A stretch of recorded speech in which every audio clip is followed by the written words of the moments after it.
Hi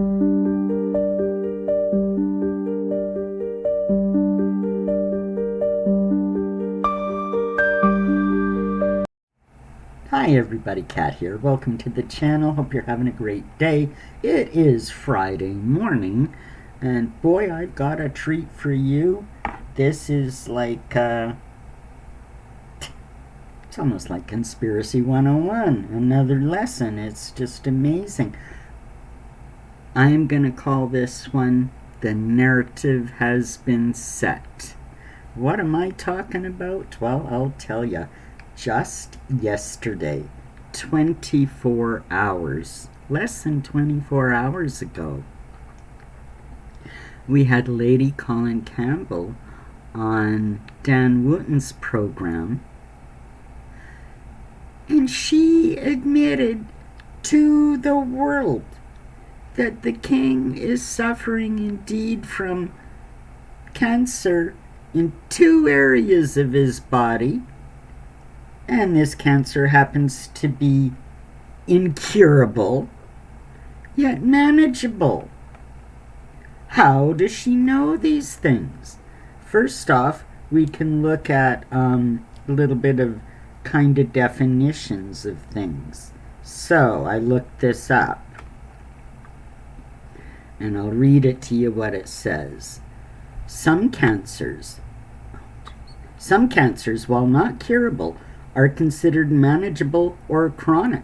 This means they can be controlled for long periods of time, sometimes even years, with treatment and monitoring, allowing individuals to live relatively normal lives.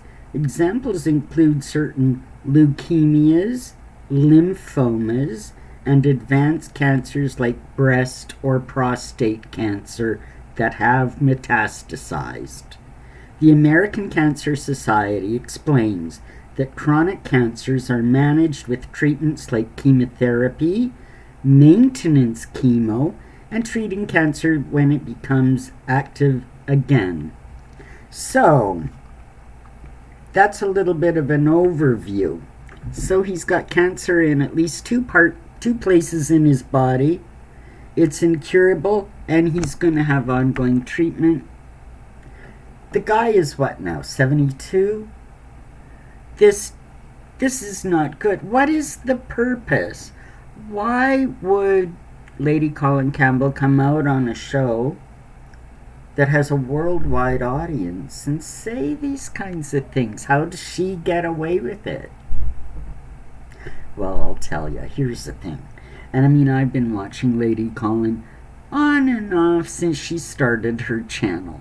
And one thing has become apparent. I mean, we know this. She is one of the elites.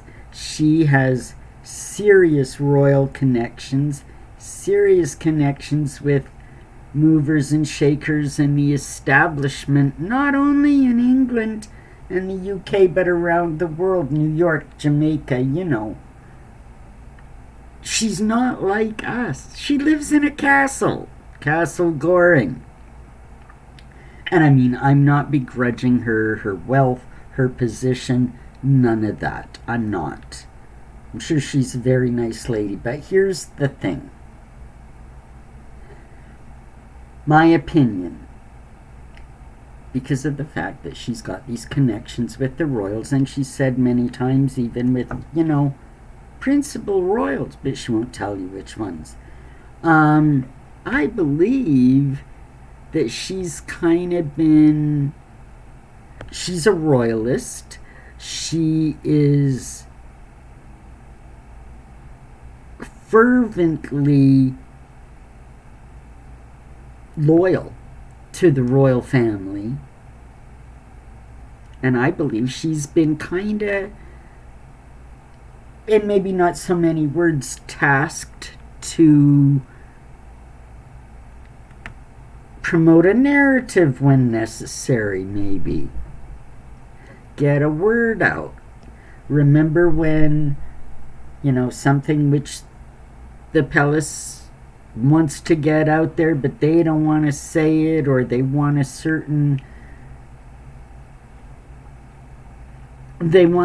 story to be promoted, kind of thing. I think she's I think to a degree this is a role that she plays. Remember when the Queen lay dying, well, even before, when she was ill for like the last year, I can't remember exactly when it was, but Lady C made all kinds of sort of references to, oh, it's into the bone and it's in her bones, talking about something else, but kind of hinting at the fact that she knew that the Queen had bone cancer. And indeed, on the day the Queen died, 3 hours before the BBC announced her death, Lady Colin Campbell was on her channel reporting on the death of the Queen. It was about 3 in the afternoon. And come to find out much later that, I mean, they announced it right around 6 o'clock, 6:15 UK time, something like that, in the evening. We come to find out that the Queen had actually died something like 2:15 in the afternoon, just minutes before Lady Colin Campbell announced it on her channel, hours before the BBC or anybody else knew. So she's got an inside track. And again, I don't begrudge her. And again, something like that is very useful. Somebody like that is very useful, not only to the royals, but to people like us that are trying to figure things out, right? When things don't look quite right. So here she comes out. What purpose is there? Who benefits from the information getting out that the world has speculated for the last year?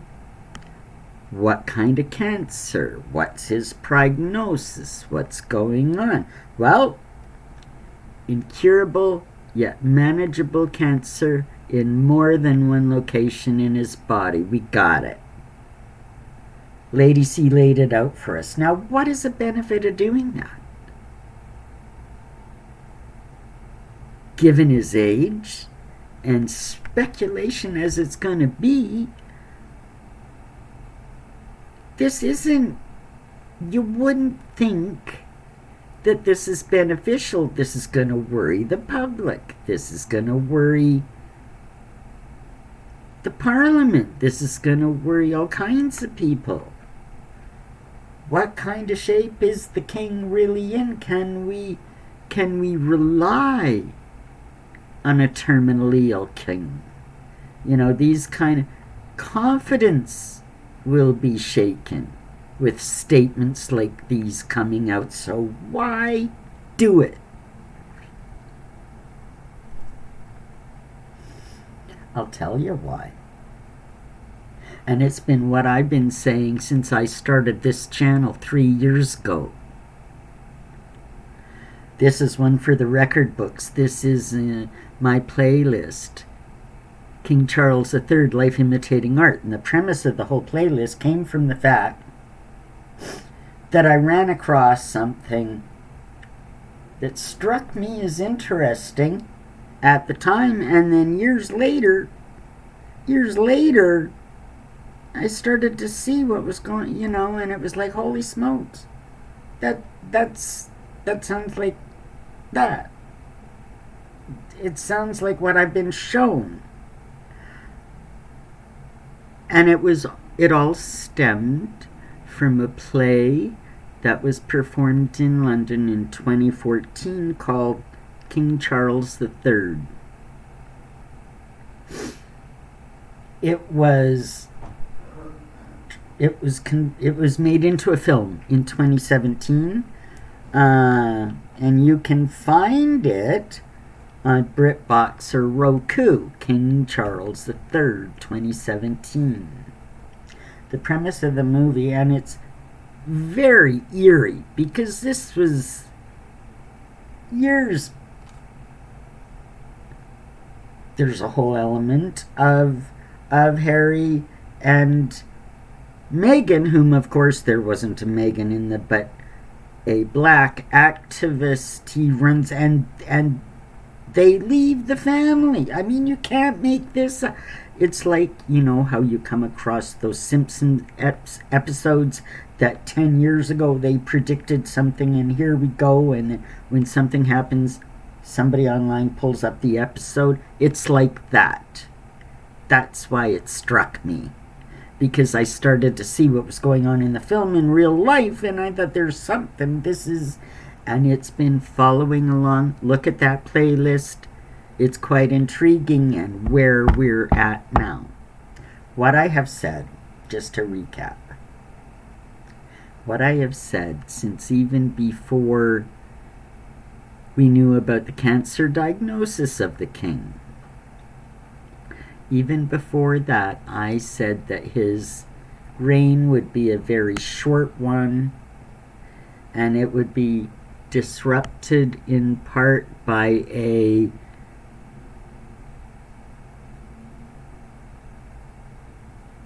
wave of disapproval from the public and the parliament to such a degree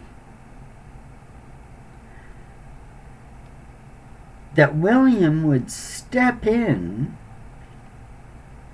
and basically throw him off the throne. This is what I've been saying, can you imagine? And this is what I think is going on, and what I said here, and this is going to sound crass, but hear me out. And I've said before too, this was always the plan. When you look at things Charles wants to do as opposed to the way William wants to do things, their principles and their practices are different. William has more and more been taking control of things.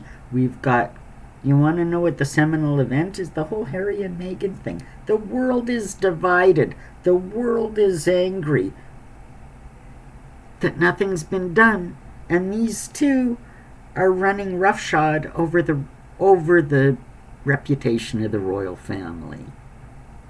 And then you've got Andrew, and I mean, that's a nightmare that's just never going to end.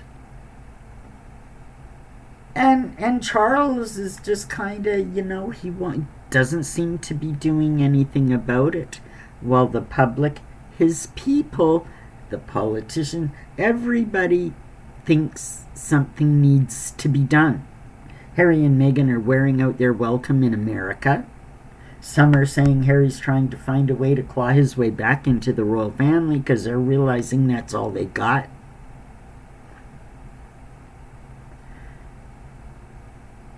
So this is the thing that's dividing the world. Harry and Meghan have put a wedge into the whole thing. And it is my contention and my conjecture and just my opinion that I think, and I said this 3 years ago, before there was a diagnosis, that at the time I didn't know what the event was. Now I kind of know. It's the titles, it's the whole Harry and Meghan nightmare, it's the whole Andrew, it's the core of the royal family and its values itself is what is up at stake. And this is what is going to cause, well, I think it's already begun behind the scenes, and we're seeing William in a more and more statesman role. And I think we're getting closer. And this is why I think Lady Colin Campbell has come out with this pronouncement about the King's cancer. Because I've said all along, this was going to, they got to find a way to... Whatever William says and does behind the scenes to make his father step down is not what the press is going to tell you. They're going to have to smooth it over. And I've said all along that they're going to use the cancer as an excuse, right? That is not denying he has cancer, not denying he's suffering in the treatment, and nobody should have to go through that. That notwithstanding, It's damn convenient. Damn convenient. King steps away because, his treatment. And we've already got the narrative from Lady Colin Campbell. Incurable. Incurable. Lifelong treatment. Suffering. He's never going to get well.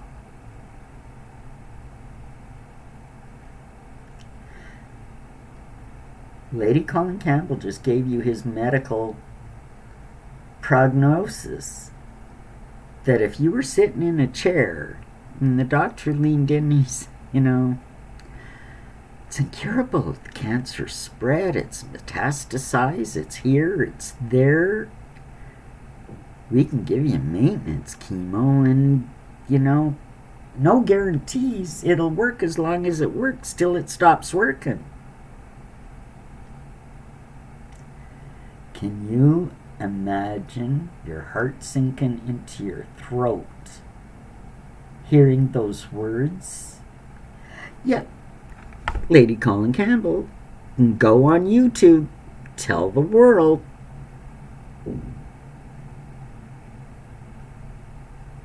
Why would she be allowed to do that? Because she's setting the narrative to put in the Brits and everybody else's psyche that the king, we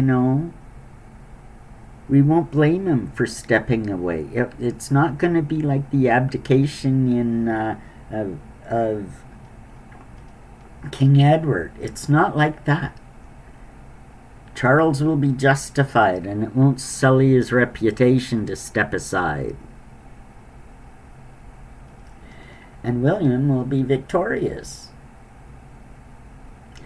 That's what I think is going on.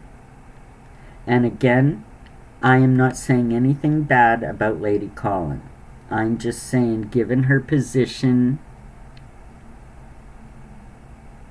she probably, from time to time, she gets information fed to her, and it's kind of, she's tasked with getting it out there in a subtle way. And she does it well. And I think that's what we're seeing. So I think we are seeing, we're at the top of the roller coaster as far as King Charles III life imitating art. My playlist is going. We're ready for the free fall. Anything can happen. I think we're very close. In June, we have Trooping the Color. And that is, I believe, Saturday, June 14th. That is the King's official birthday parade. A couple of weeks away.